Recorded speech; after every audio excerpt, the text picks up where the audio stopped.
Hello guys, this side Gaurav Bateja and आप सबका स्वागत है सीएलसी के डिजिटल प्लेटफॉर्म पे। तो गाइस आई होप आप सबकी नीट की प्रिपरेशन बहुत अच्छी चल रही होगी एंड गाइस उसी प्रिपरेशन में सपोर्ट करने के लिए we are meeting for us video solution, जो कि आपका जो दंगल 4 to 6 का टेस्ट हो रहा है that is on 23rd of March।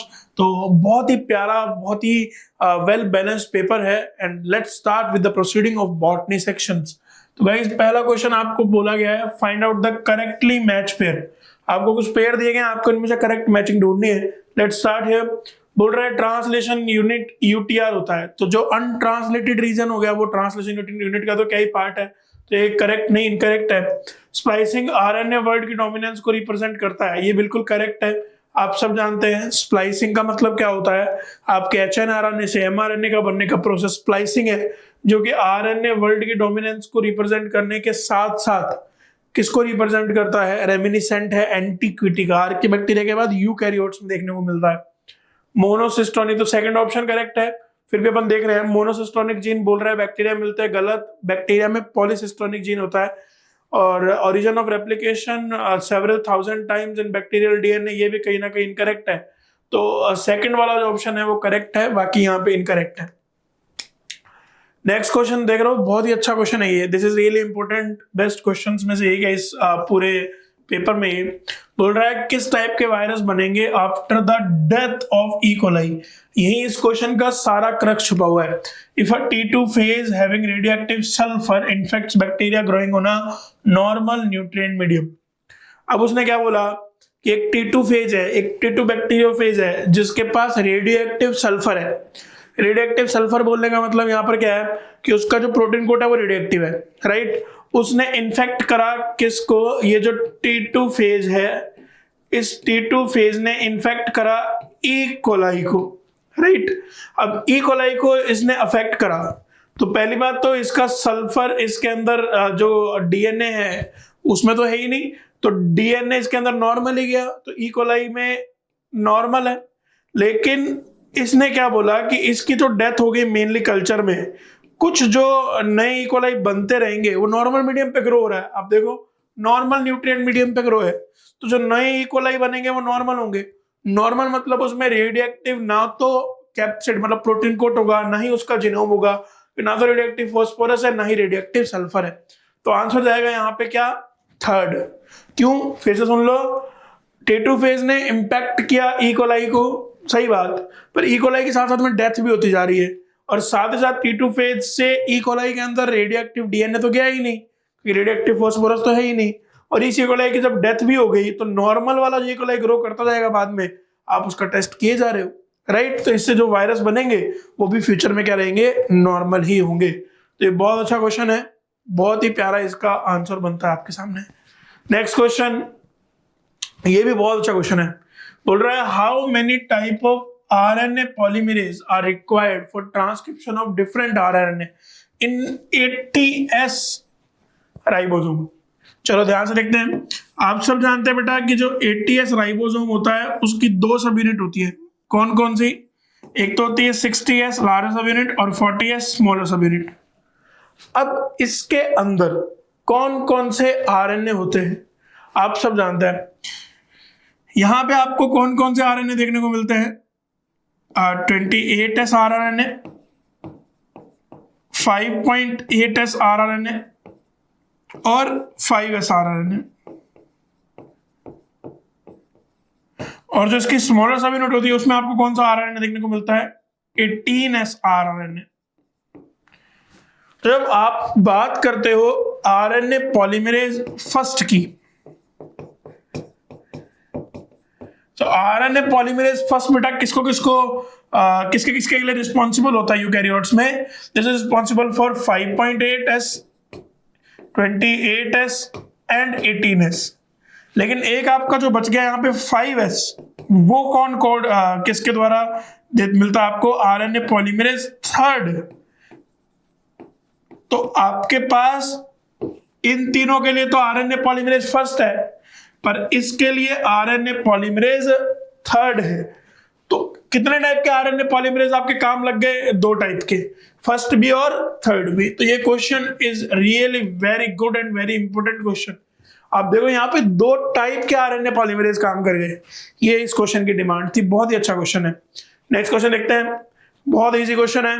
The following is correct representation for labelled structure या फिनोमिना। ओके, देखते हैं। वो बोल रहा है ए है जो डीएनए रेप्लिकेशन है, बिल्कुल डीएनए से डीएनए का बनना। पहली बात तो आप ये देख लो, ए जो है वो क्या है, डीएनए का रेप्लिकेशन। बी, डीएनए से आरएनए में इंफॉर्मेशन जा रही है, मतलब क्या है, ट्रांसक्रिप्शन। सी, आरएनए से प्रोटीन में इंफॉर्मेशन जा रही है, that is what, translation. Right, चलिए अब देखते हैं। बोल रहा है ए डीएनए रेप्लिकेशन है, परफेक्ट बात है। एंजाइम बोल रहा है RNA dependent DNA polymerase, enzyme गलत हो गया। बोले एंजाइम कौन सा लगेगा वहां पे, डीएनए डिपेंडेंट डीएनए पॉलीमरेज, मतलब ऐसा डीएनए पॉलीमरेज जो डीएनए को बनाए, तो डीएनए डिपेंडेंट डीएनए पॉलीमरेज हो गया, तो ये गलत हो गया। बी ऑप्शन में देखो कह रहा है कि बी ट्रांसक्रिप्शन है, बिल्कुल सही बात है। ट्रांसक्रिप्शन डीएनए पॉलीमरेज नहीं कराएगा, ट्रांसक्रिप्शन कौन कराएगा बेटा, आरएनए पॉलीमरेज। थर्ड ऑप्शन में बोल रहा है बी ट्रांसक्रिप्शन है, ट्रांसक्रिप्शन करा रहा है डीएनए पर डिपेंड होने वाला आरएनए पॉलीमरेज, बिल्कुल सत्य है। Third option will be the correct option. Transcription का प्रोसेस है और इसको कराएगा कौन, डीएनए डिपेंडेंट आरएनए पॉलीमरेज। ठीक है, तो ये आपके पास थर्ड चला जाएगा यहाँ पे। और सी ट्रांसक्रिप्शन नहीं है, ट्रांसलेशन है, तो ये तो गलत ही है। तो थर्ड ऑप्शन यहाँ पे क्या जाएगा, करेक्ट। और आपसे क्या पूछा है, करेक्ट ही पूछा है, राइट। अगर न्यूमेरिकल अप्रोच का क्वेश्चन बड़ा सिंपल, डबल स्टैंडर्ड डीएनए दे रखा आपको, तो आप जानते ही हैं कि जो आपका गुआनिन होता है ये किससे बॉन्डिंग बनाता है, 3 हाइड्रोजन बॉन्ड बनाता है, किससे, साइटोसिन से। और एडेनिन किससे बनाता है, 2 हाइड्रोजन बॉन्ड, थायमिन से। तो डबल स्टैंड डीएनए 4 का रूल लगेगा कि जितना गुआनिन होगा उतना ही साइटोसिन होगा। तो आपको गुआनिन का परसेंटेज दे रखा है कितना, 18%, साइटोसिन का भी कितना होगा, 18%। अब एडेनिन, थायमिन, गुआनिन, साइटोसिन मिला के पूरा 100% बन रहा, उसमें आपके पास गुआनिन प्लस साइटोसिन 18 और 18 36% हो गया, और यहाँ पे टोटल 100। तो एडेनिन प्लस थायमिन कितना हो जाएगा आपके पास बेटा, यहाँ से आपके पास निकल के आएगा एडेनिन थायमिन हो गया 100 माइनस 36 मतलब 64। मतलब ये दोनों एडेनिन बराबर थायमिन कितने हो जाएंगे, 32 ईच, तभी तो मिलके 62 होगा, सॉरी 64 होगा। तो ऑप्शन क्या जाएगा आपके पास, ध्यान से देखते हैं। एडेनिन 32 ये तो नहीं हो सकते, थायमिन 32, ठीक है, और साइटोसिन 18, मतलब फर्स्ट ऑप्शन यहाँ पे क्या चला जाएगा राजा, करेक्ट आंसर यहाँ पे चला जाएगा। नेक्स्ट ऑप्शन देखते हैं। वाई क्रोमोसोम एचजीपी के अनुसार सबसे छोटा है, जीन नंबर इस पे कम होता है, और ये डेटाबेस क्वेश्चन है, आप सब जानते हो। आंसर विल बी 231 जीन्स इसके ऊपर होते हैं। प्योरली इंफॉर्मेशन बेस्ड सवाल है, आपको नॉलेज अब तक इतना तो आप याद कर ही चुके हो कि ये आ गया होगा आपको। तो गाइस नेक्स्ट क्वेश्चन में आपसे क्या पूछा है, which of the following RNA is not synthesized by RNA polymerase first. देखो आपको भी सिखाया था, ध्यान से देखो यहाँ पे, ये देखो आपको भी सिखाया था कि आरएनए पॉलीमरेज फर्स्ट 5.8 को कर लेगा, 28 को कर लेगा, 18 को भी कर लेगा, लेकिन 5s को कौन कोड करता है, आरएनए पॉलीमरेज थर्ड। तो सिमिलर क्वेश्चन है, इसने बोला आरएनए पॉलीमरेज फर्स्ट से कौन कोड नहीं होता, 28 होगा, 18 होगा, 5.8 होगा, बट कौन नहीं होगा, 5s नहीं होगा। 5s किसके लिए कौन चाहिए आपको, कौन सा पॉलीमरेज एंजाइम चाहिए, 5s के लिए आपको रिक्वायरमेंट होती है आरएनए पॉलीमरेज थर्ड की। इनकरेक्ट स्टेटमेंट पूछा आपसे, पहले मार्क कर लिया करो क्वेश्चन में, करेक्ट पूछा है, इनकरेक्ट पूछा है, क्या पूछा है, सबसे पहले मार्किंग करनी होती है, ठीक है। अब देखो वो कह रहा है कि अगर फ्री जो 2 डिग्री पे OH होता है, इससे आरएनए लेबियल ज्यादा हो जाता है, अस्थिर हो जाता है, विच इज करेक्ट। आरएनए और डीएनए अगर आप कंपेयर करोगे तो RNA is more reactive less stable, DNA is less reactive more stable. ये कह रहा है आरएनए इज इनकरेक्ट पूछना, ही करेक्ट है। दूसरा स्टेटमेंट है RNA is better material transfer. देखो स्टोरेज करना हो जेनेटिक इंफॉर्मेशन का तो डीएनए, आरएनए लेवल जाता है तो रिएक्टिव होगा, तो इंफॉर्मेशन को ट्रांसफर करने के लिए आरएनए बेस्ट है, मतलब ट्रांसक्रिप्शन वगैरह करते हैं अपन, आप जानते हैं। DNA is chemically more reactive, गलत। DNA is chemically less reactive, और लेस रिएक्टिव होगा इसीलिए डीएनए क्या है बेटा, मोर स्टेबल। तो ये स्टेटमेंट यहाँ पे इनकरेक्ट हो गया। आपको यहाँ पे क्या होना चाहिए था, लेस। आपसे इनकरेक्ट ही पूछा है तो आंसर भी थर्ड। आरएनए का म्यूटेशन फास्टर रेट पे होता है, सब जानते हैं, इसीलिए आरएनए वायरसेस जो होते हैं वो बहुत हाई रेट पे म्यूटेट करते हैं। नेक्स्ट बोल रहे हैं इंसिडेंट लाइट और CO2 फिक्सेशन, मतलब फोटोसिंथेसिस का अगर आप ग्राफ बनाओ तो आप सब जानते हैं बेटा, ग्राफ कुछ ऐसा आता है। मतलब एक लेवल पर जब लो लाइट इंटेंसिटी होती है, ये लो लाइट इंटेंसिटी है, तो उस लेवल पर आपके पास फोकस करना आप बहुत ध्यान से।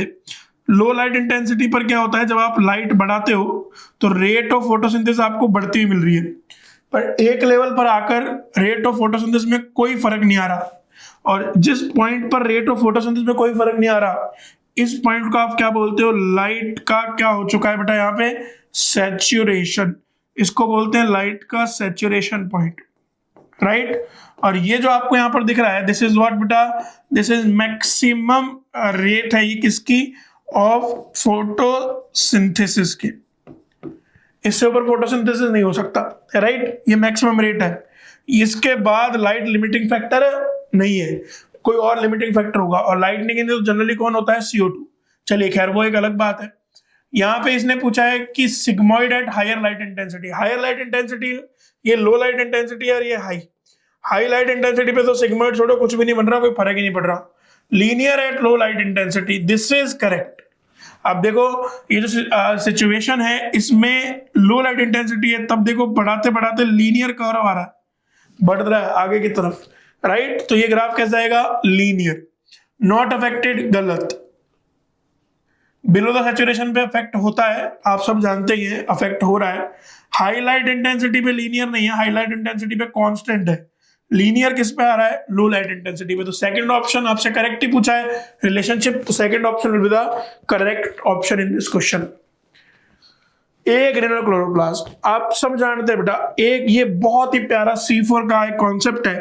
ध्यान से देखो, आप सब जानते हैं C4 जो प्लांट होते हैं उनमें क्रांच एनाटॉमी मिलती है, और जहां आपको क्रांच एनाटॉमी मिलती है वहां आपको दो टाइप की सेल देखने को मिलती है। एक आपकी मीजोफिल सेल्स कहलाती है और दूसरी कहीं ना कहीं आपकी बंडल शीथ सेल कहलाती है। तो आपके पास क्रांच एनाटॉमी में बहुत दो टाइप की सेल है, बट इस तरह का अरेंजमेंट है कि बंडल शीथ सेल में ही क्या है, रुबिस्को, और आपको यहाँ पे फोटो रेस्पिरेशन रोकना है, मतलब आपको रुबिस्को की साइड पे ऑक्सीजन नहीं देनी। इसीलिए आप रुबिस्को की साइड का क्लोरोप्लास्ट कैसा कर देते हो बेटा, ए ग्रेनुल।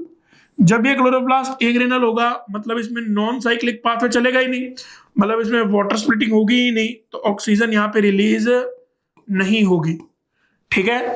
तो ध्यान से देखना, ये कह रहा है कि ए ग्रेनुलर क्लोरोप्लास्ट कहाँ मिलते हैं, कहाँ मिलते हैं, तो मीजोफिल में नहीं, मीजोफिल का क्लोरोप्लास्ट नॉर्मल होता है, नॉर्मल मतलब granule. Bundle sheath cell of sugarcane leaf, बिल्कुल सही ऑप्शन है ये। शुगरकेन की जो लीफ है, शुगरकेन मेज, ये सारे सोरगम वगैरह, ये सब इसके एग्जाम्पल है बेटा C4 प्लांट्स के, ठीक है ना। Mesophyll cell of plant showing photorespiration, तो ये तो C3 हो गया, C3 में ग्रेनुलर क्लोरोप्लास्ट मिलता है। ऑल मोनोकॉट नहीं, जैसे वीट मोनोकॉट है बट C3 है, ठीक है। तो सेकंड ऑप्शन यहाँ पे बहुत अच्छा ही करेक्ट ऑप्शन आपके सामने चला जाएगा। नेक्स्ट देखते हैं, इन C4 प्लांट फोटो रेस्पिरेशन क्यों नहीं होता। देखो अभी सीखा आपने क्या बोला कि सर फोटो रेस्पिरेशन, इसी क्वेश्चन को और मैं थोड़ा और समझा देता हूँ। ध्यान से देखो, आपने बोला कि सर फोटो रेस्पिरेशन मतलब यहां पर रुबिस्को जहां पर है वहां पर ऑक्सीजन नहीं होनी चाहिए, नहीं होती, बहुत ही कम जो सेल को रेस्पिरेशन के लिए चाहिए वही आती है थ्रू प्लाज्मोडेस्माटा मेसोफिल सेल से। उसके अलावा आपने वहां पर ऑक्सीजन नहीं है, और जब रुबिस्को को ऑक्सीजन ही नहीं मिलेगी तो रुबिस्को हमेशा CO2 से बाइंड होगा, और जब रुबिस्को CO2 से बाइंड होगा तो फोटो रेस्पिरेशन होगा ही नहीं, नॉर्मल प्रोसेस चलेगा। ध्यान से देखो, रीजनरेशन ऑफ PUP कोई कारण नहीं है, पेप्केज अकर इन साइटोकोल कोई कारण नहीं है, CO2 की कंसंट्रेशन रुबिस्को की साइट पे बढ़ गई, कारण है। इसको ऐसा ही बोला जा सकता था कि ऑक्सीजन की कंसंट्रेशन रुबिस्को की साइट पे कम हो गई, कारण है, एक ही बात, राइट। तो थर्ड ऑप्शन यहाँ पे करेक्ट जाएगा। देखो मैंने आपको कॉन्सेप्चुअली बहुत चीजें समझा दी, ठीक है ना, ध्यान से देखना। नेक्स्ट पूछा है, which of the following statement is true regarding C4 plant. PEP bundle sheath में मिलेगा, गलत। पीईपी कहाँ मिलेगा बेटा? मीसोफिल में। Specific arrangement of agranular cell are present around vascular bundle. ध्यान से देखना बेटा, क्रायोजेनिक में मतलब ये होता है वेस्कुलर बंडल के बाहर आपको क्या देखने को मिलती है? इस तरह की एग्रेनुलर सेल्स, जिनको आप बोलते हो बंडल शीट, और उसके अराउंड आपको क्या देखने को मिलती है बेटा? Mesophyll cells, right. तो आपको यहाँ पे बंडल शीट देखने को मिल रही है वेस्कुलर बंडल के अराउंड, ये बंडल शीट सेल कहलाती है। तो ये सेकंड स्टेटमेंट क्या है? ट्रू, ठीक है ना। बंडल शीट का क्लोरोप्लास्ट लेस नंबर होता है, गलत। लार्ज होता है, हाई नंबर है। C3 प्लांट मीसोफिल सेल में होता है, गलत। C3 प्लांट कहाँ चलता है बेटा? बंडल, या C3 साइकिल सॉरी कहाँ चलता है? बंडल शीट सेल में, क्योंकि बंडल शीट सेल में अभी देखा आपने, देखो हाँ, बंडल शीट सेल में क्या है? रूबिस्को, और जहां रूबिस्को होगा वहीं कौन चलेगा? C3। तो ये भी गलत है, मतलब सिर्फ सेकंड ऑप्शन यहाँ पे क्या जाएगा? करेक्ट। नेक्स्ट क्वेश्चन देख रहे हैं अपन लोग। साइक्लिक फोटोफॉस्फोराइलेशन जो होता है वो कह रहा है कि डिफरेंट है किससे? नॉन साइक्लिक से। एज द फॉर्मर, मतलब पहले वाले में ऐसा क्या है जो दूसरे में नहीं है? मतलब साइक्लिक में ऐसा क्या है जो नॉन साइक्लिक में नहीं है? साइक्लिक बोथ PS2 और PS1 के साथ नहीं चलता। PS2 PS1 बोथ के साथ कौन चलता है? Non cyclic. साइक्लिक में एक्सटर्नल सोर्स ऑफ इलेक्ट्रॉन की रिक्वायरमेंट नहीं होती, ये सही है। External source of electron water कहाँ चाहिए आपको? नॉन साइक्लिक में स्प्लिटिंग होगी। यहाँ तो अंदर का अंदर ही सारा इलेक्ट्रॉन घूम रहा है, कोई स्प्लिटिंग नहीं है, राइट। कनेक्टेड विद फोटोलाइसिस, नहीं, फोटोलाइसिस का कोई लेना देना नहीं है, photolysis non cyclic. ATP and NADPH2 ये भी इनकरेक्ट है। NADPH2 कहाँ बनता है? सिर्फ नॉन साइक्लिक प्रोसेस में। तो सेकंड ऑप्शन यहाँ पे क्या जाएगा? करेक्ट। ये कह रहा है how many ATP are consume to fix 3 molecule of CO2 in C3 pathway. देखो आप सब जानते हैं C3 साइकिल मतलब केल्विन साइकिल, और केल्विन साइकिल में अगर आप बात करो तो आपके पास 3 स्टेप होते हैं। कौन कौन से बेटा? कार्बोक्सिलेशन, रिडक्शन और रीजेनरेशन। फॉर ईच CO2 अगर बात करें तो कार्बोक्सिलेशन में कोई खर्चा नहीं है, एनर्जी नल है, no ATP no NADPH2। Reduction में पर CO2 बात हो रही है, फॉर 1 CO2 2 ATP लगती है 1 CO2 के लिए, एंड 2 NADPH2 कहीं ना कहीं, और रीजनरेशन में 1 ATP पर CO2। ये किसकी बात कर रहा है? ये कह रहा है कि सिर्फ ATP बात करनी है, तो ATP 1 CO2 के लिए 2 और 1 3 हो गए। ये कितनी CO2 के लिए पूछ रहा है? 3 मॉलिक्यूल ऑफ CO2। तो 3 के लिए टोटल ATP कितनी हो जाएगी? 9। 1 के लिए 3, तो 3 CO2 के लिए कितने ATP लगेगी? 9, राइट। नेक्स्ट क्वेश्चन देखो, अगर बोल रहा है कि मेल और female plant same flowers male same plant पे है, जैसे कैस्टर और मेज में, तो कंडीशन क्या, इससे क्या हो सकता है और किसको रोका जा सकता है? चलिए बेटा ध्यान से देखो, अगर मेल फीमेल एक ही प्लांट पे है फ्लावर, तो ये प्लांट कैसा कहलाएगा? मोनोशियस। ध्यान से देखो, मतलब ये मान लो आपका मेल फ्लावर है, और ये मान लो आपका कहीं ना कहीं फीमेल फ्लावर है, राइट। अब बोल रहा है कि सेम प्लांट पे मेल और फीमेल फ्लावर है, बिल्कुल सही बात है। क्या हो सकता है क्या नहीं? रोटोगैमी रुक जाएगी, बिल्कुल रुक जाएगी। क्यों? क्योंकि जब ये जैसे आपने मोनोशियस बोल दिया वैसे ही आपने क्लियर कर दिया एक चीज कि फ्लावर कैसा है? हमेशा यूनिसेक्सुअल। वरना आप ऑटोगैमी अगर आपको करानी है तो आपको फ्लावर कैसा देना पड़ेगा? बाइसेक्सुअल, मतलब एक ही फ्लावर में मेल और फीमेल दोनों, और यही का यही पोलन ग्रेन जाए, राइट। तो ऐसा तो यहाँ पे है नहीं, तो ऑटोगैमी तो प्रिवेंट होगी, पर जियोटिनोगैमी नहीं होगी, क्योंकि ये पोलन ग्रेन उठ किया जा सकता है। तो पहले स्टेटमेंट करेक्ट है कि ऑटोगैमी तो प्रिवेंट होगी पर जियोटिनोगैमी नहीं होगी। प्रिवेंट जियोटिनोगैमी गलत, बोथ गलत। जीनोगैमी अलाउ करेगा, कर सकता है, ये पोलन ग्रेन उठ के कहीं भी जा सकता है, बट जियोटिनोगैमी अलाउ नहीं करेगा, यहाँ गलत हो गया। जियोटिनोगैमी भी अलाउ होगी, ठीक है ना। तो ध्यान से देखना, पॉसिबिलिटी आपके पास बहुत प्यारी बन गई है, बहुत अच्छा क्वेश्चन है ये ऑटोगैमी को तो रोकेगा क्योंकि बाइसेक्सुअल नहीं है। जैसे आपने बोल दिया मेल फीमेल, तो आपने यूनिसेक्सुअल फ्लावर अलग अलग कर दिए। तो ये आज का first answer will be the correct answer. Next देखते हैं, which of the following prevents inbreeding depression. अगर इनब्रीडिंग डिप्रेशन का रोकना है तो आपको अल्टीमेटली क्या करानी पड़ेगी? Out breeding. आप यहाँ पे क्या कराने की सोच रहे हो? Out breeding. अगर आपको इनब्रीडिंग डिप्रेशन रोकना है तो आप आउट ब्रीडिंग कराओ। ध्यान से देखो, अगर सिंक्रोनाइजेशन ही होगा तो जैसे स्टिग्मा रिसेप्टिव होगी वैसे पॉलन रिलीज हो रहा है, तो इनब्रीडिंग होगी, डिप्रेशन कैसे रोकोगे आप? तो गलत। एंथर और स्टिग्मा सेम लेवल पे होंगे तो सेल्फ पॉलिनेशन, सेल्फिंग के चांस ज्यादा हो गए, गलत। सेल्फ इनकम्पैटिबिलिटी मिले, जैसे टोबैको में मिलती है, सेल्फ इनकम्पैटिबिलिटी मिलेगी तो क्या होगा? उस फिश का पॉलिनेट उसी प्लांट को या उसी फ्लावर को नहीं कर सकता पॉलिनेट।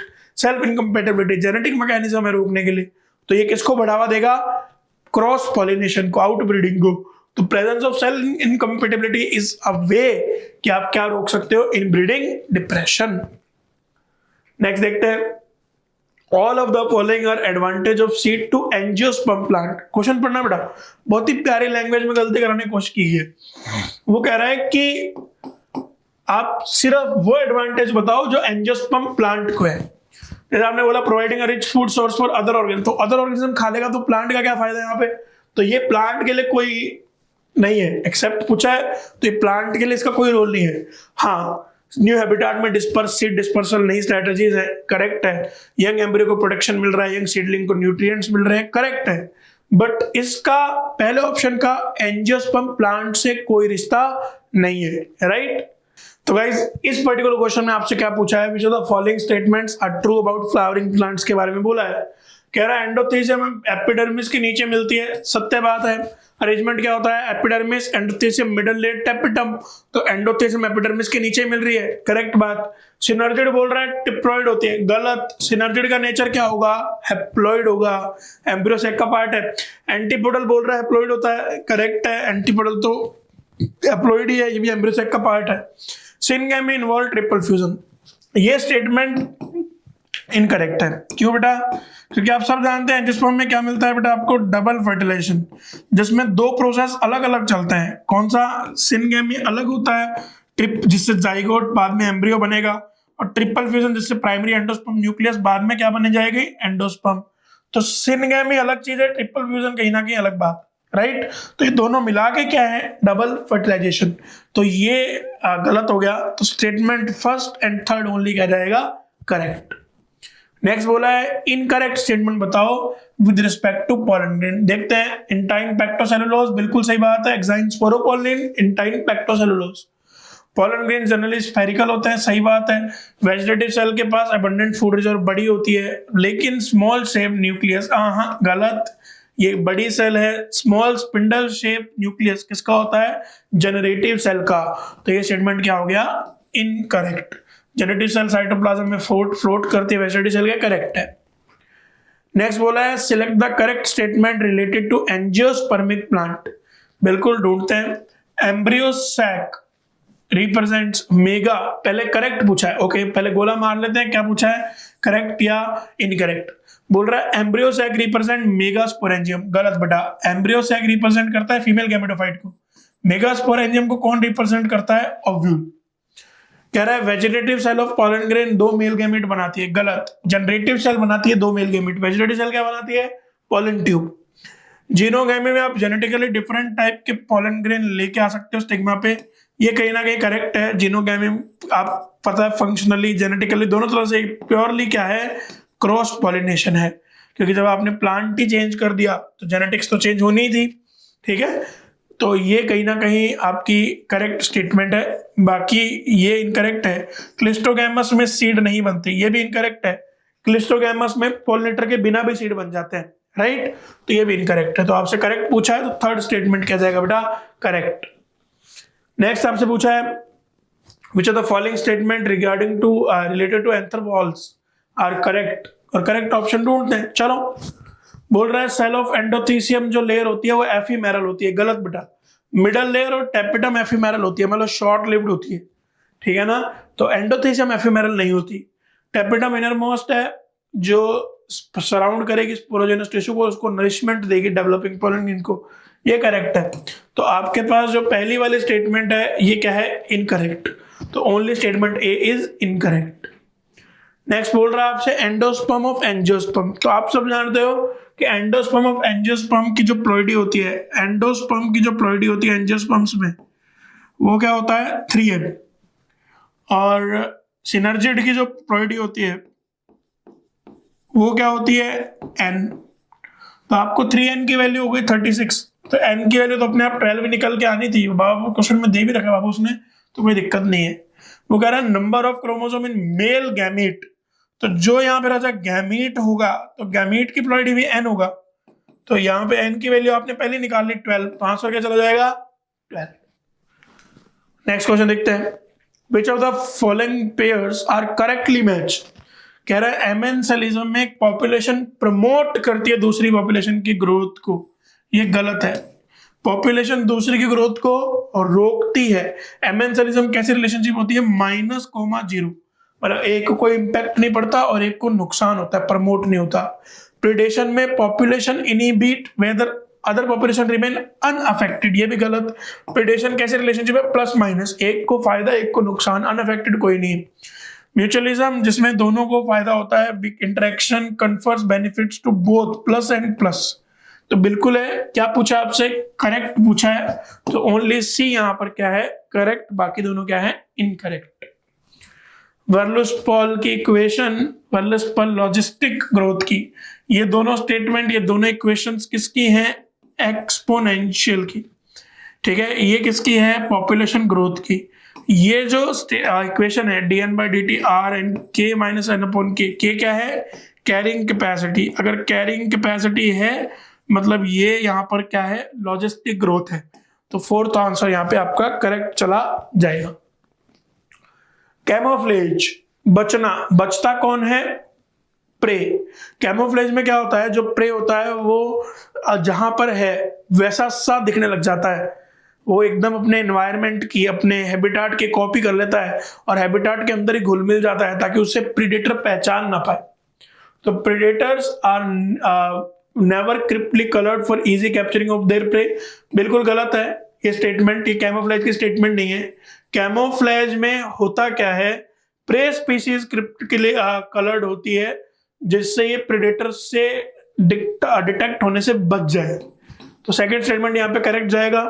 प्रे कोई पॉइजन वॉइजन नहीं बनाता यहाँ पे, प्रेडेटर इवॉल्व्ड सच सम फिजियोलॉजिकल, प्रेडेटर की एडेप्टेशन ही नहीं है ये, ठीक है, ये प्रे की एडेप्टेशन है कैमोफ्लेज बचने के लिए, तो सेकंड ऑप्शन यहाँ पे क्या चला जाएगा, करेक्ट ऑप्शन, राइट। नेक्स्ट देखते हैं, फिग प्लांट, याद करो फाइकस फिग के साथ जो एसोसिएशन होता है एक वास्प का, वो वास्प कौन है, ब्लास्टोफेगा, और ये म्यूचुअलिज्म का एग्जांपल है, आपको पता ही है। फिग का पॉलिनेशन हो रहा है फाइकस का, उसके बदले में ब्लास्टोफेगा को क्या मिल रहा है, सीड मिलते हैं, डेवलपिंग सीड्स, उनके लार्वा, एम्ब्रियो, डेवलपिंग एम्ब्रियोज, उनके लार्वा के न्यूट्रिशन के लिए। सूडोकॉपुलेशन इसका एग्जांपल नहीं है, ऑर्किडोफोरिस है, पॉलन नेक्टर के लिए नहीं है, फ्रेग्रेंट फ्लावर के लिए भी नहीं है, थर्ड ऑप्शन यहाँ पे क्या जाएगा, करेक्ट। प्रीडेशन के क्या क्या फायदे होते हैं, बिल्कुल सही बात है, देखते हैं, एक्सेप्ट पूछा है। एनर्जी ट्रांसफर हो रही है, बिल्कुल हो रही है, घास की एनर्जी हर्बीवोर में, हर्बीवोर की कार्निवोर में, कार्निवोर की टॉप कार्निवोर में, टॉप कंज्यूमर में, तो ट्रांसफर है। प्रे पॉपुलेशन अंडर कंट्रोल भी रहती है, बिल्कुल सही बात है। प्रेडेटर आप सब जानते हैं उसका काम है लॉस ऑफ सेंस ऑर्गन्स, इसका प्रीडेशन से कोई लेना देना नहीं है, आप सब जानते हैं सेंस ऑर्गन का लॉस होना, ये किसके लिए एडेप्टेशन है, पैरासिटिज्म के लिए, ना कि प्रीडेशन के लिए, ठीक है ना। स्पीशीज डाइवर्सिटी मेंटेन होती है, क्यों, क्योंकि दो स्पीशीज के बीच में कंपटीशन अवॉइड होता है, इंटरस्पेसिफिक कंपटीशन, राइट, तो ये भी सही है। नेक्स्ट बोला है, which of the following pair of character contribute an increase in population density? Emigration, कोई बाहर चला जाएगा तो बढ़ेगी तो नहीं इंक्रीज, गलत। नेटैलिटी इमिग्रेशन, यस, नेटैलिटी मतलब बर्थ, इमिग्रेशन मतलब बाहर से किसी का आना, तो इससे इंक्रीज होगा। मोर्टेलिटी मरना, गलत, मोर्टेलिटी मरना गलत, तो सेकंड ऑप्शन यहाँ पे क्या जाएगा, करेक्ट ऑप्शन, क्योंकि पूछा क्या है, इंक्रीज पूछा आपसे। मैक्सिमम देखते हैं, maximum number of individual population जो कि ऑप्टिमम रिसोर्सेज के साथ सरवाइव कर सकता है, वो क्या कहलाती है, वो उस नेचर की उसके लिए कैरिंग कैपेसिटी है, जिसको भी आपने किससे रिप्रेजेंट किया था, के से, ये कैरिंग कैपेसिटी कहलाती है। बड़ा आसान क्वेश्चन है ये, तो कोई डिस्कशन का पॉइंट ही नहीं है, सेकंड ऑप्शन चला जाएगा। नेक्स्ट ऑप्शन देखते हैं, mark the correct matching pair, देखते हैं। क्लोरोफिल ए का कलर बोल रहा है ब्राइट येलो ग्रीन, गलत, ब्राइट ब्लू ग्रीन होता है। क्लोरोफिल बी येलो ग्रीन, सही है। ज़ैंथोफिल येलो होते हैं आपके पास, येलो टू येलो ऑरेंज, तो ये भी येलो होते हैं। ज़ैंथोफिल तो गलत। कैरोटीनॉइड्स ब्राइट ब्लू ग्रीन, ये भी गलत। तो सिर्फ क्लोरोफिल बी का यहाँ पे करेक्ट कलर दे रखा है, दैट इज येलो ग्रीन। ध्यान रखना बेटा, ये पिगमेंट के कलर वाले जो क्वेश्चन है ये बहुत इंपॉर्टेंट है, पहले भी पूछे गए हैं और दोबारा ऐसे क्वेश्चन आने के काफी चांसेस रहते हैं। नेक्स्ट क्वेश्चन में आपसे बोला है which of the following option is incorrect with respect to humus. Humus dark colour amorphous है, highly resistant to microbial action है, डीकंपोजिशन पे एक्सट्रीमली फास्ट, गलत बेटा। जब ये हाईली रेजिस्टेंट ही हो गया माइक्रोबियल एक्शन के, तो इसका डीकंपोजिशन एक्सट्रीमली स्लो रेट पे होता है, न्यूट्रिएंट्स का रिजर्वेयर है, बिल्कुल सही बात है। तो थर्ड ऑप्शन यहाँ पे क्या जाएगा, इनकरेक्ट। मोलस्क्स क्या होता है एक्वेटिक इकोसिस्टम में, मोलस्क का बेटा हर्बीवोर्स, स्ट्रेट अवे एनसीईआरटी का सवाल है ये। सिक्स्थ एक्सटिंक्शन जो चल रहा है ये प्रीवियस 5 एपिसोड से डिफरेंट क्यों है, क्योंकि ये स्लो हो रहा है सबसे गलत, ये फास्ट हो रहा है। कितना फास्ट हो रहा है, 100 to 1000 टाइम इसका रेट ज्यादा है, ठीक है ना। और इससे नंबर ऑफ स्पीशीज इंक्रीज नहीं डिक्रीज हो रहा है, एक्सटेंशन है तो कटेगा। 10 टाइम फास्टर नहीं, 100 to 1000 टाइम फास्टर। और ये क्यों हो रहा है, ड्यू टू ह्यूमन एक्टिविटीज, हमारी एक्टिविटीज से पॉल्यूशन, एनवायरनमेंट को जो अपन नुकसान पहुंचा रहे हैं। तो कहीं ना कहीं फोर्थ आंसर यहाँ पे क्या जाएगा, करेक्ट।